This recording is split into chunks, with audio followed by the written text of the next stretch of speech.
Coucou tout le monde, bienvenue dans une nouvelle vidéo. Alors j'espère que tu as passé des bonnes fêtes de Noël, j'espère que tu as eu l'occasion de pouvoir voir ta famille, j'espère que vous avez correctement passé cette étape pour enfin être en 2021. Et justement le thème de cette vidéo c'est quelques idées de résolution pour l'année 2021. On n'a pas envie de se laisser aller et de recommencer le même schéma par exemple que 2020 avec le confinement et la pandémie. Il y a eu beaucoup de situations qui ont changé, il y a eu beaucoup d'adaptations à faire, mais c'est bon, la pandémie tu nous fais pas peur, le travail à la maison tu nous fais pas peur, les cours à distance on n'a pas peur. Donc voici 10 conseils, 10 résolutions sur lesquelles vous pouvez travailler pendant cette année 2021 qui va vous permettre de devenir la meilleure femme possible.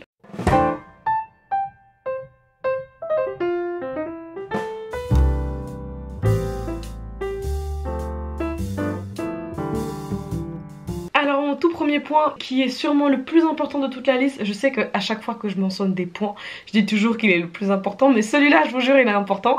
Être focus et établir un plan pour réussir vos objectifs, pour vous améliorer, pour rendre les rêves que vous avez ou les objectifs que vous avez réel. Donc, parce que maintenant ça suffit de ah j'aimerais faire ça, j'aimerais faire ci, ah je pouvais faire ça, je pouvais faire ci, ah si j'avais ça, ah non, avec des si on peut mettre pareil en bouteille. C'est ma mère qui me disait toujours ça. Je sais que vous pouvez réaliser ce que vous voulez réaliser, commencer une nouvelle école, que ce soit de partir à l'étranger, que ce soit d'ouvrir une boulangerie, que ce soit un espèce d'objectif financier, que ce soit une nouvelle voiture, que ce soit un nouvel appartement, un nouveau logement. Vraiment, cette année 2020, soyez focus, établissez un plan, point par point, qu'est-ce que vous voulez faire et qu'est-ce que vous devez faire pour y arriver. J'aimerais qu'à la fin de cette année 2021, on ressort plus fort avec des goals. Restez focus. Mon point numéro 2, ça va être de continuer à se développer en fait. Continuer à apprendre de nouvelles choses. Il y a beaucoup de gens qui pensent que dès qu'on sort de l'école, dès qu'on sort des formations, dès qu'on sort des choses obligatoires, on n'a plus besoin d'apprendre. Mais en fait, c'est un peu triste en tant qu'humain de s'arrêter d'apprendre. Parce que on peut toujours apprendre des nouvelles choses, que ce soit une nouvelle langue, que ce soit un nouveau système d'exploitation, que ce soit une nouvelle énergie renouvelable, j'en sais rien. Continuez à apprendre quelque chose, continuez à vous développer. Ça peut être aussi justement cette année 2020, travailler sur votre développement de devenir une femme plus féminine. Ça peut vraiment continuer à vous développer. Parce que moi je le sens que on va dans une ère où on va beaucoup plus travailler à la maison, on va faire beaucoup plus de télétravail, donc ça veut dire qu'on est beaucoup plus à la maison seul. Enfin, moi je vis seule. Après je sais que certaines personnes c'est différent, mais vu qu'on est à la maison, on va pouvoir prendre le temps de justement développer ces choses. Restez pas stocké à ce que vous savez et ah on va rester à ça, ah je ne veux plus connaître plus, ah je suis bornée comme je sais pas quoi. Non, non, non. Continuez à vous développer, apprenez l'histoire des pays, apprenez l'histoire d'autres religions, apprenez l'histoire de... j'en sais rien, apprenez l'histoire de quelque chose quoi. Apprenez l'histoire d'Ikea, voilà, j'en sais rien, mais continuez à vous développer. Ne vous arrêtez pas, ne pensez pas que vous avez fini d'apprendre, parce que je pense pas qu'on finit d'apprendre en fait. Ma troisième idée, ma troisième résolution, ça va être par exemple d'apprendre une langue. En tant que francophone, j'ai envie de dire apprenez l'anglais, pour ceux qui parlent pas anglais. En tout cas, dans la Suisse francophone, et il me semble qu'en France c'est un peu pareil, les gens ne parlent pas anglais. Et c'est un problème. Désolée mais c'est un problème. En fait t'as beaucoup de gens qui parlent anglais, mais pour moi cette langue devrait être sue par beaucoup de personnes. Autour de moi rares sont les personnes qui parlent anglais autour de moi. Apprenez une autre langue. Si vous savez, vous pouvez apprendre l'espagnol, vous pouvez apprendre l'italien, vous pouvez apprendre le russe, le japonais, le mandarin. Quand vous apprenez une langue, ça vous ouvre à d'autres personnes sur cette planète. Imaginons quand vous parlez français, vous allez pouvoir parler qu'aux francophones de la planète. Maintenant vous rajoutez l'anglais, vous allez pouvoir parler à tous les francophones de la planète, plus à tous les anglophones. Et Dieu sait, il y en a beaucoup. Ensuite, par exemple, vas-y, on va apprendre l'espagnol. Maintenant, vous allez pouvoir parler à toutes les personnes qui parlent espagnol. Donc ça, en fait, ça vous ouvre à beaucoup plus d'autres êtres humains, en fait. Et je trouve ça aussi important. Et c'est toujours enrichissant de pouvoir parler d'autres langues. Que ce soit aussi pour le domaine du travail. Ça aide. Un employeur, il est content de savoir que tu parles plusieurs langues. Ça l'arrange, c'est pas un problème. Aussi, par exemple, si vous voulez voyager. Ensuite, mon quatrième point, ça va être d'arrêter les mauvaises habitudes. Je sais pas quelle est votre mauvaise habitude, mais on a tous des mauvaises habitudes. Moi, ma mauvaise habitude, c'est de me ronger les lèvres. Voilà. J'évite de le faire, ou bien je porte exprès des fois des rouges à lèvres, exprès pour éviter de me ronger les lèvres, dépendant de la situation dans laquelle je me retrouve. Arrêter de se ronger les ongles, ça peut être arrêter de fumer, ça peut être arrêter de boire, ça peut être arrêter de se curer le nez. Iou. Iou.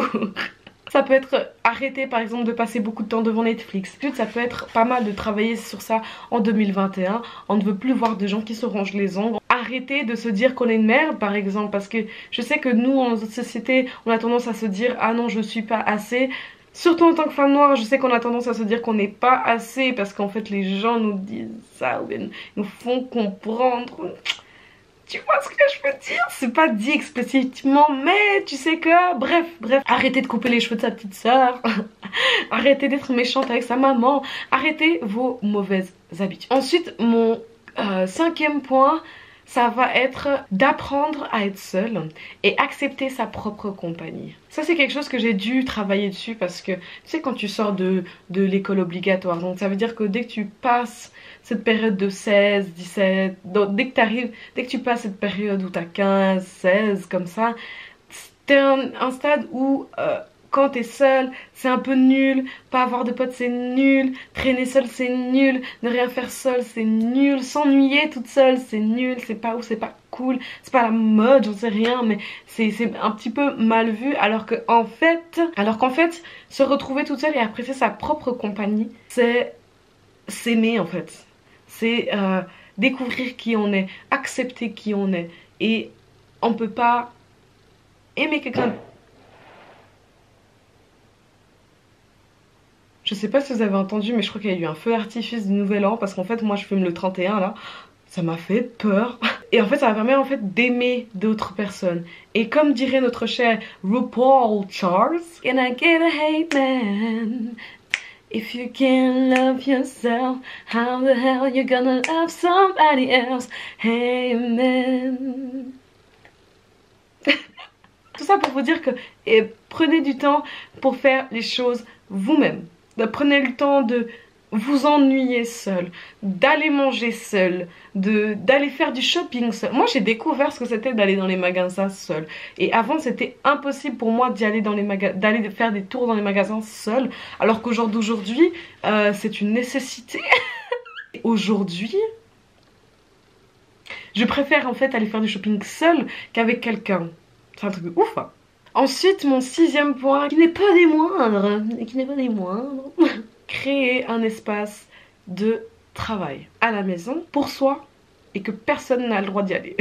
Non, j'abuse, mais créez-vous un mini espace de travail qui vous ressemble si vous avez la possibilité de le faire. Je sais qu'il y a des gens qui vivent dans des familles où ils sont 5 enfants. Je sais qu'il y a des gens qui vivent peut-être dans un tout petit appart et que c'est pas possible pour eux de faire ça, mais dans la mesure du possible. Là je dis c'est vraiment des réflexions de ce qui s'est passé pendant 2020 et 2020. Ça veut dire que tout d'un coup boum, le confinement est arrivé. On doit rester à la maison, on doit travailler à la maison, on doit faire l'école à la maison. Et désolé mais moi j'ai déjà eu fait ça quand j'étais en études dans le social et que je louais une chambre. C'était très difficile parce que j'avais pas de bureau. Donc je passais mon temps à travailler dans mon lit en fait. J'arrivais pas à me concentrer vu que mon lit en fait s'était transformé à un endroit où je mangeais, où je me divertissais, où je me reposais et où je travaillais. Mon cerveau il comprenait pas. Il savait au bout d'un moment peut-être si je voulais aller dormir, j'arrivais pas à dormir, ou peut-être si je voulais aller bosser, bah j'arrivais pas à bosser. Alors que quand tu as un espace de travail, un bureau rien que pour toi, bitch, ça change tout. Quand tu arrives là, tu sais je travaille. Et justement, ça va nous permettre de continuer, pour toutes les personnes qui travaillent encore en télétravail, pour toutes les personnes qui font encore des formations à distance, ça va vous rendre plus productif, ça va vous permettre de mieux vous concentrer, ça va te permettre aussi d'être moins dérangé et d'être moins tenté au divertissement. Vous pouvez mettre des petites plantes, faites en sorte que cet endroit vous ressemble et vous plaise. Comme ça, à chaque fois que vous arrivez, vous êtes dans un mood confortable, vous pouvez mettre vos écouteurs et boum, c'est parti, on travaille une session de 2 heures sans s'en rendre compte. Ensuite, mon 7e point, pour moi, ça va être, je vous propose en fait, ça va être de changer votre garde-robe. Alors attention, Quand je dis changer votre garde-robe, la plupart des gens pensent tout vider, tout enlever et tout racheter. Non, non, non, vous allez faire ça étape par étape. C'est-à-dire que vous allez voir dans votre garde-robe qu'est-ce qui ne vous plaît plus ou qu'est-ce qui ne ressemble plus, par exemple, à la femme élégante et féminine que vous voulez devenir, par exemple. Si ça vous ressemble peu, bah ces habits, vous les mettez de côté. Soit vous les vendez, soit vous les donnez à votre petite sœur, soit vous les donnez à des associations. Ça, vraiment, vous organisez, mais les jetez pas, surtout s'ils sont neufs ou vous n'utilisez pas beaucoup. Et justement, vous allez laisser quand même ce qui... Parce qu'on a toujours quelque chose qui ressemble quand même à qu'est-ce qu'on veut. Vous pouvez pas tout recommencer. Créer une nouvelle garde-robe, c'est pendant toute l'année 2021. Ça veut dire que, je sais pas, moi personnellement, ce que je fais quand je change de garde-robe, c'est ce que je suis en train de faire depuis justement une année comme ça, c'est que chaque mois, je vais rajouter des petites pièces. Chaque mois, je vais rajouter des petites pièces, aussi par rapport à la saison qu'on est et aussi par rapport aux tendances aussi, où je vis, où je vais. Moi perso, je vis dans un climat où j'ai 4 saisons distinctes, mais après je sais qu'il y a d'autres personnes qui vivent dans notre pays où c'est plus été que automne, où vous avez la chance où il fait chaud tout le temps, adapté par rapport à où vous vivez. Mais justement, moi c'est clair que par saison, je dois organiser comment je dois m'habiller. Donc ça veut dire qu'à la fin de l'année, là vous avez une garde-robe qui est complète. Et pendant l'année 2022, ce que vous voulez rajouter, c'est vraiment accessoire, c'est des plus quoi. Vous avez pas, c'est du plus, c'est pas des bases, c'est pas des choses essentielles. Ensuite, pour moi, mon 8 point en 2021, on va arrêter ces mauvais comportements qui ont vu le jour pendant les périodes de confinement. Arrêtez de boire à n'importe quelle heure de la journée. Arrêtez de passer vos journées devant Netflix à regarder tous les shows possibles et inimaginables que vous n'avez pas vus. Il y en a certaines d'entre nous qui jouent à des jeux vidéo aussi. Donc arrêtez de passer votre temps devant les jeux vidéo, de manger n'importe quand, n'importe comment. Voilà, il y a eu ce confinement. Personne n'était prêt. Personne n'était prêt. Même le gouvernement n'était pas prêt. Donc c'est normal qu'il y ait eu cette situation un peu bizarre. Moi aussi je suis guilty, hein. Moi je vais être honnête avec vous, hein. Moi j'aime beaucoup le vin rouge. On buvait tout le temps et on passait notre temps en pyjama. On va stopper le fait de traîner en pyjama moche tout le temps, être démaquillé tout le temps, ne pas prendre soin de nous tout le temps. On va arrêter ça aussi pendant cette année 2021. S'il vous plaît, hein. Après je vous force pas. Hein, qui suis-je? Mon 9e point, donc mon avant-dernier point pour moi, ça va être de faire plus de mouvements. Oui, beaucoup d'entre nous sont en confinement, beaucoup de nous sont en quarantaine. Je sais qu'en France, vous avez les couvre-feux, des histoires comme ça. Il y a beaucoup de salles de sport qui sont par exemple fermées. Ce qu'on va faire par plus de mouvements, c'est pas faire comme cette année 2020, donc c'est-à-dire rien faire et prendre du poids. Non, hein? On va rester fit. Il y a combien de vidéos YouTube sur faire ses jambes, travailler ses jambes, travailler son dos, travailler ses bras, travailler ses fesses, perdre du poids, des challenges. Il y a assez de choses, il y a même assez d'applications. Et vraiment, là, il n'y a pas d'excuses. Et par rapport à où vous vivez, peut-être que vous pouvez toujours encore courir dehors. Par exemple, moi c'est mon cas. Je peux toujours, si je le fais pas, mais si je voulais le faire, je peux encore aller courir en forêt, ou je peux encore faire quelque chose, ou utiliser ton salon comme endroit de sport, ou peut-être il y en a des d'entre vous qui ont des vélos de maison, il y en a peut-être des de vous qui ont des petits poids, ou bien dans ce cas là si vous avez pas, bah peut-être investissez dans ça, et si même investissez dans des affaires de sport si vous avez même pas d'affaires de sport. 2021 ça va être le moment où vous allez investir pour faire du mouvement chez vous, du sport chez vous. Je sais qu'il y a eu ce mouvement et tout, mais je sais que tout le monde a abandonné, ok, je sais que les gens ont abandonné parce que l'année a passé, qu'on a eu des plus gros problèmes, qu'on a eu des soucis, il y a des gens qui ont dû mettre les clés sur la porte, il y a des gens qui ont dû changer de boulot, il y a des gens qui ne trouvent pas encore de boulot, donc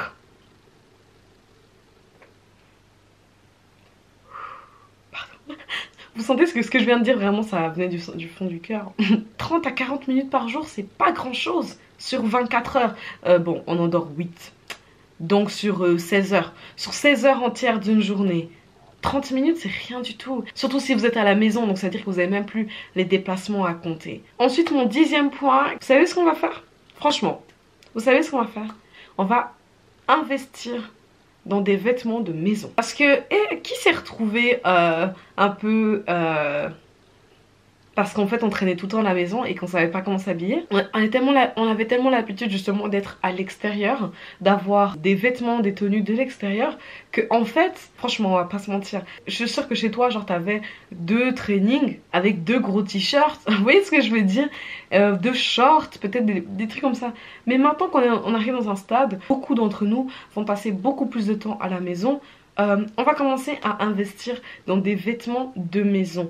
Mais ce que je dis vêtements de maison, ça va pas être des pyjamas mini l'ourson, on est bien d'accord. Et on reste des femmes féminines en plus. Donc, non, on va investir par exemple dans des ensembles de coton. Sur H&M, ils en ont beaucoup. Comme ça, pendant tout le long de la semaine, du lundi au dimanche, on a des vêtements qu'on peut changer tous les jours et être confortable, mais quand même un peu habillé. Parce que c'est pas le but de traîner en grand t-shirt tous les jours. Ça va être aussi par exemple le moment d'investir aussi dans tout ce qui est pyjama.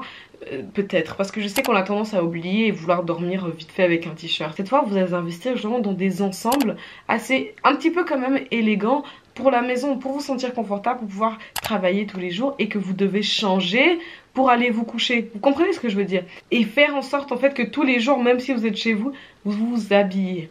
Ok, vous vous habillez, vous vous maquillez un peu quand même. Vous créez en fait cette routine de passer de dodo à travail et maison ou tout ce que vous faites, j'en sais rien. Donc voilà, c'était mes 10 choses qu'il va falloir travailler pour cette année 2021. J'espère que la vidéo vous a plu, que c'est des conseils que vous allez appliquer parce que je veux pas donner mes conseils et que les gens ne les appliquent pas. Tu peux venir me rejoindre sur Instagram parce que c'est là où je suis le plus présent. N'hésite pas à m'envoyer un DM, je réponds à tous les DM. Je te souhaite une bonne année 2021 et on se voit bientôt pour une nouvelle vidéo. Allez, bye!